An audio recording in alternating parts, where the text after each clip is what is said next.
Welcome to విరాన్షి channel. ఈరోజు నేను నా స్టైల్లో పూరీ చేస్తున్నానండి. అది ఎలా చేయాలో చూద్దామా? ముందుగా పూరికి కావాల్సింది 1 కప్పు గోధుమ పిండి, 1/2 కప్పు మైదా అండి. ఈ మైదాను జల్లి వేసుకుంటే ఏమన్నా ఉన్నా కొద్దిగా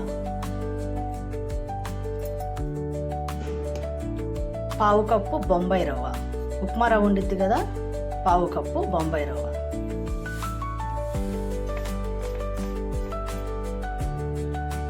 కొద్దిగా సాల్ట్ వేసుకొని ఇప్పుడు తగినంత వాటర్ వేసుకొని చపాతీ పిండిలాగా బాగా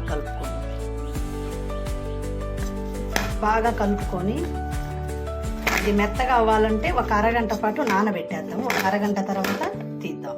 మూత పెట్టేసుకొని అరగంట పాటు మా పిండి నానిందండి. ఇప్పుడు వీటిని పూరీ చేసుకుందాము. చిన్న చిన్న ఉండలుగా చేసుకొని పూరీ చేసుకుందాం. చిన్న చిన్న ఉండలుగా చేసేసుకొని ఇప్పుడు పూరీలా చేసుకుంటే స్టవ్ మీద బాండి పెట్టేసి పూరికి కావాల్సినంత ఆయిల్ వేసుకొని ఇది వేడయ్యే లోపల పూరీ చేసుకుందాం, రుద్దేసుకుందాం.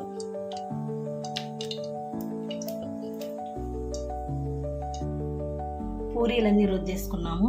ఈ పూరీలు రుద్దడానికి పై పిండి నేను మైదా పిండి వాడతానండి. కొద్దిగా ఆయిల్లో వేసినప్పుడు ఖరాబ్ కాకుండా ఉండిద్ది. గోధుమ పిండి వేస్తే కొద్దిగా ఆయిల్ ఎర్రగా అవుతున్నట్టు అనిపిస్తుంది. అందుకని నేను మైదా పిండి వాడతాను. పూరీలన్నీ రుద్దుకున్నాం కదా, ఆయిల్ హీట్ ఎక్కాక పూరీ చేసుకుందాం. పూరీ వేద్దాము.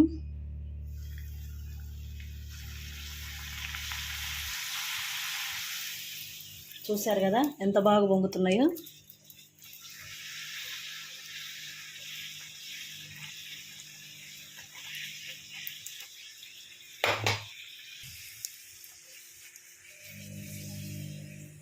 ఇలా అన్ని పూరీలు వేయించేసుకుందాం.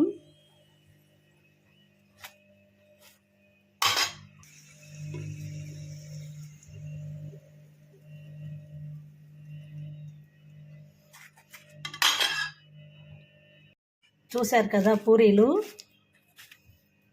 ఇవి మీరు కూడా ట్రై చేసి ఎలా వచ్చాయో కామెంట్లో పెట్టండి.